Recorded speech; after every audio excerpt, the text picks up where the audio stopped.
Kompetensi dasar: mengetahui konsep dari berat jenis, mengetahui faktor-faktor yang mempengaruhi berat jenis, memahami penggunaan piknometer, dan menerapkan penggunaan piknometer dalam menentukan berat jenis suatu cairan.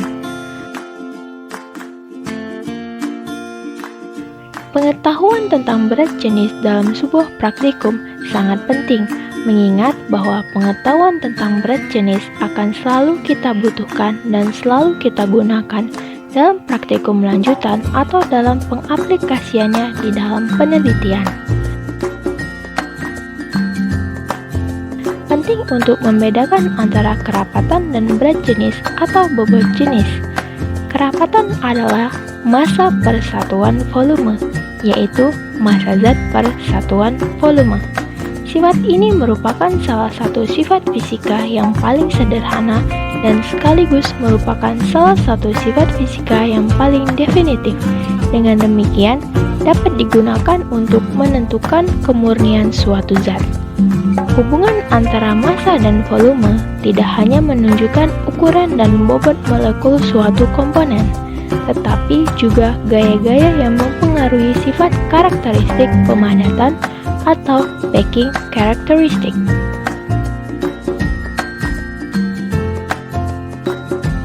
Berat jenis atau bobot jenis didefinisikan sebagai perbandingan kerapatan dari suatu zat terhadap kerapatan air.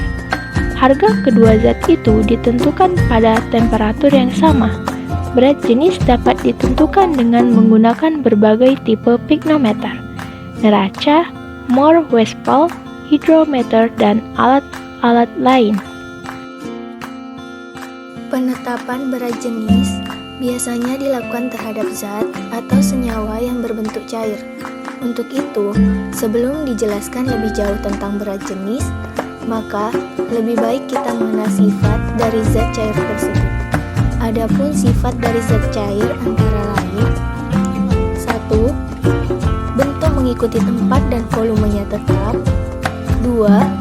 Molekulnya dapat bergerak, tetapi tidak semudah gerak molekul gas. 3.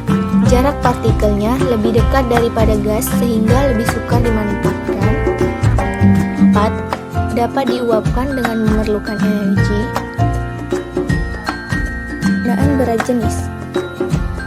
Berat jenis dapat digunakan dalam berbagai hal untuk menentukan suatu zat antara lain menentukan kemurnian suatu zat, mengenal keadaan zat, menunjukkan kepekaan larutan. Faktor-faktor yang mempengaruhi berat jenis suatu zat adalah: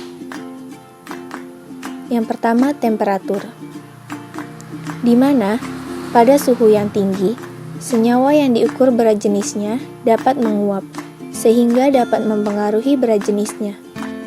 Demikian pula halnya pada suhu yang sangat rendah, dapat menyebabkan senyawa membeku sehingga sulit untuk menghitung berat jenisnya. Oleh karena itu, digunakan suhu di mana biasanya senyawa stabil, yaitu pada suhu 25 derajat Celcius atau suhu kamar. Yang kedua, massa zat. Jika zat mempunyai massa yang besar, maka kemungkinan berat jenisnya juga menjadi lebih besar. Yang ketiga, volume zat.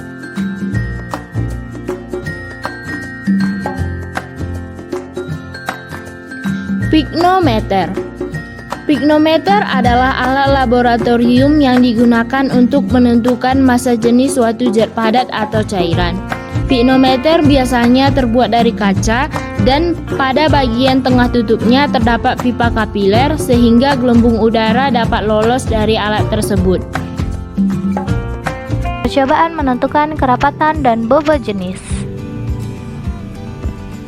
Metode piknometer. Prinsip metode ini didasarkan atas penentuan massa cairan dan penentuan tuang, maka dibutuhkan wadah untuk menimbang yang dinamakan piknometer. Penentuan volume piknometer pada suhu percobaan. Langkah pertama, timbang piknometer kosong dan kering menggunakan neraca analitik. Kedua, masukkan air ke dalam piknometer yang sama, lalu dinginkan menggunakan ice bath hingga suhu mencapai 23 derajat Celcius. Ketiga, diamkan suhu mencapai suhu percobaan.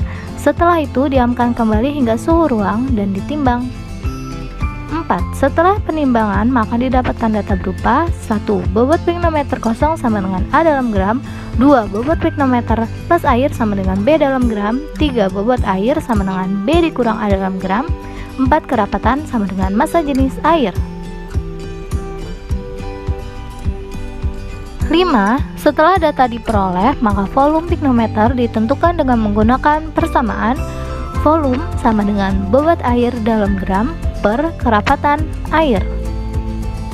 Penentuan kerapatan dan bobot jenis zat cair atau etanol 70%. Langkah pertama, masukkan etanol ke dalam piknometer yang sama. Kedua, setelah dimasukkan etanol, timbang piknometer menggunakan raca analitik. Ketiga, setelah melakukan proses penimbangan, hasil dicatat sehingga didapatkan data berupa 1. Bobot piknometer kosong sama dengan A dalam gram. 2. Bobot piknometer plus etanol sama dengan D dalam gram. 3. Bobot etanol sama dengan D dikurang A dalam gram. 4. Volume piknometer sama dengan Vp dalam mili. 5. Kerapatan sama dengan massa jenis air. 4. Setelah data diperoleh, maka kerapatan etanol dapat ditentukan dengan menggunakan persamaan kerapatan etanol sama dengan bobot etanol dalam gram ditambah 0,0012 per volume piknometer dalam mili. 5. Setelah kerapatan etanol diperoleh, maka bobot jenis etanol dapat ditentukan dengan menggunakan persamaan D sama dengan kerapatan etanol per kerapatan air. Assalamualaikum warahmatullahi wabarakatuh. Pada video kali ini saya akan melakukan percobaan menggunakan alat piknometer.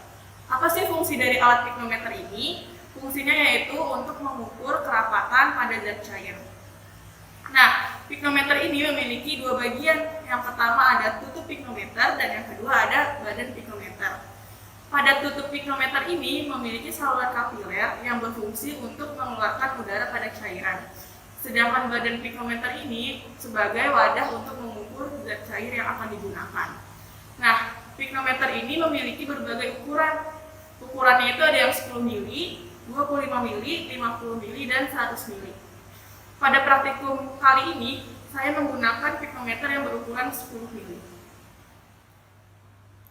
Tahap pertama sebelum menggunakan alat piknometer yaitu membersihkan piknometer terlebih dahulu. Caranya yaitu dengan menggunakan aquades dan menggunakan alkohol. Nah, tahap pertama yaitu bersihkan piknometer dengan menggunakan aquades.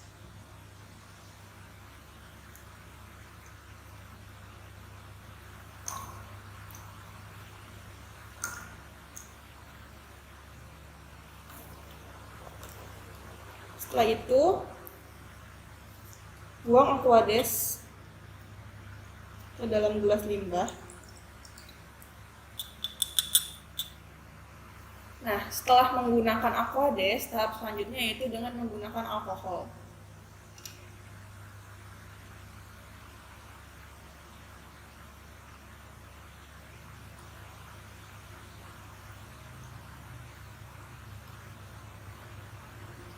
Setelah itu, buang alkohol ke dalam gelas limbah.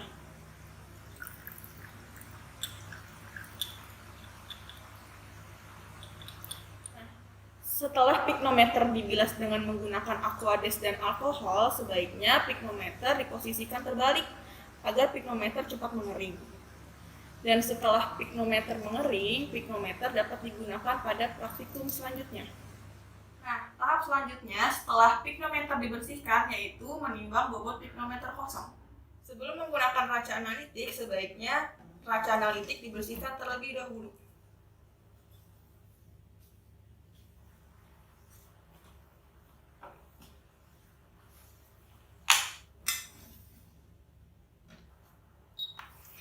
Setelah itu, timbang piknometer kosong dengan menggunakan raca analitik.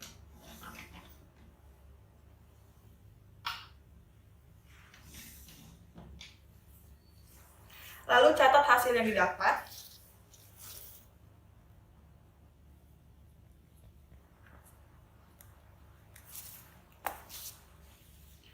Setelah hasil yang didapat dicatat, keluarkan piknometer dari raca analitik.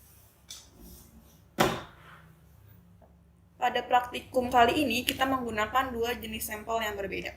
Yang pertama yaitu ada sampel air aquades Dan yang kedua, kita menggunakan sampel yaitu etanol. Nah, tahap selanjutnya kita lakukan langkah-langkah yang sama dengan menggunakan sampel yang kedua.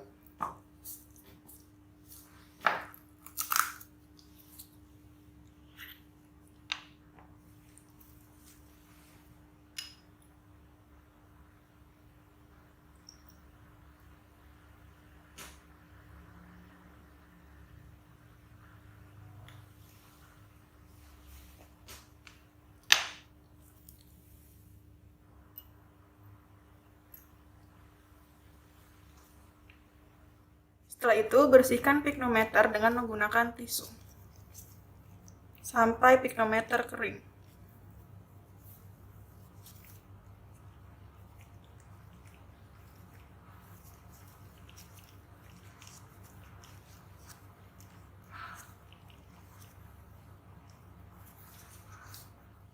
Setelah itu, timbang kembali pignometer yang sudah berisikan sampel dengan menggunakan kaca analitik.